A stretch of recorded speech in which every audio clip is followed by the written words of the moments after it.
This is a story of my pursuit of a wolf in the wild. I grew up in Wyoming, where I learned to value nature and wildlife. I've been fascinated with the history and social structure of wolves since my youth. The history of wolves includes extermination, absence, and reintroduction. In 1872, when Yellowstone, the first national park, was created, no protection for wolves or other predators was provided. Actually, quite the opposite occurred. There were government predator control programs were in place for the first couple decades in the 1900s. In Yellowstone, the last wolves were killed in 1926. Therefore, the wolves were absent until 1995, when they reintroduced the gray wolves into Lamar Valley, Yellowstone.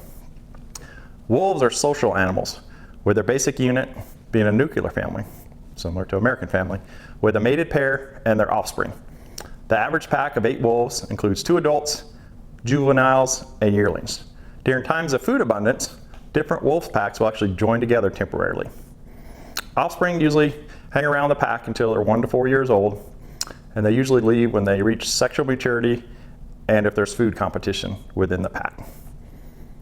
In October 2015, my family and I took a 5,000-mile road trip from North Carolina to Wyoming and Yellowstone National Park. One day, we visited the Grizzly Wolf Discovery Center in West Yellowstone and saw some captive wolves. This was my first experience with wolves. I was surprised how similar their behaviors were to domesticated dogs. I grew up with a Siberian Husky, and there were more similarities than differences. I really admired the wolves howling to each other. That's what I took away from that visit. The next day we were exploring Yellowstone, and I could hear wild wolves howling in a heavily wooded valley north of Yellowstone Lake. Finally, I'm gonna see a wolf in the wild. I hiked up and down that valley trying to see him. I could hear him, but I couldn't find him. I chalked this up as, hey, one day I'll find him. So fast forward, it's early May of 2018. My family and I were able to take a trip of a lifetime to Alaska.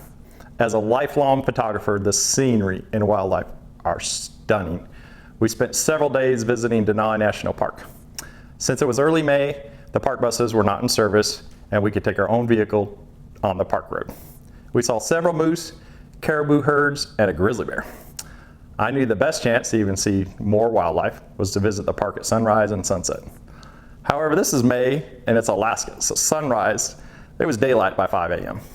So while my family slept, I grabbed my photo gear and headed to the park. I was astonished to find my first ever wolf in the wild, and she was very close to me, within 20 to 30 feet. I was in my car, it was very safe. She was taking the easy route of traveling along the park road in lieu of going off-road with a 3 foot of snow. While she jogged past my car, she was nervous of me. Her yellow eyes were focused on me. The stare and demeanor were very dog-like, however, still very wild.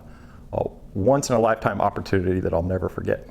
Her physical features included long legs and big feet to allow her to survive the deep Alaska snow.